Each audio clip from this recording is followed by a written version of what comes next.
13 anyos na dalagita ang ginahasa umano ng kanyang ninong sa San Carlos City, Pangasinan. Nag-aalerto si Russell Simorio, exclusive.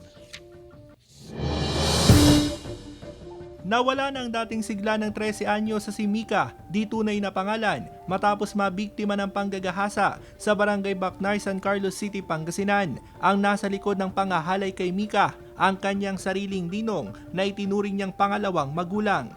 Kwento ni Mika, bibili lang sana siya ng soft drink sa tindahan ng kanyang ninong, pero bigla na lang umano siyang hinila at ginahasa sa loob ng tindahan. Sabi niya po sa akin, papatayin daw ako sa daan pag nagsumbong po ako. Hustisyang sigaw ng magulang ni Mika. Umalis na raw sa lugar ang kanyang kumpare na nanggahasa kay Mika. Inamin na rin niya po lahat ang ginawa niya. Ang papagbayaran niya na lang po yung ginawa niya sa inanak niya para mabigyan po siya ng hustisya.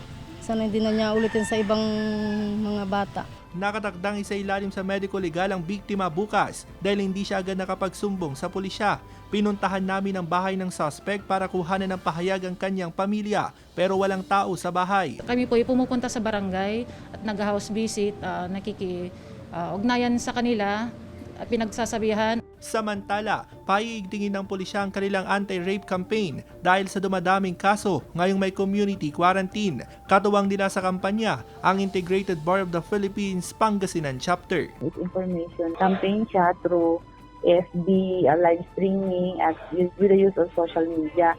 Kasi limitado ngayon yung pag-interact, face-to-face interaction natin sa community. Kasama si Ron Alistair Tañedo, Russell Simorio, Balitang Amyanan.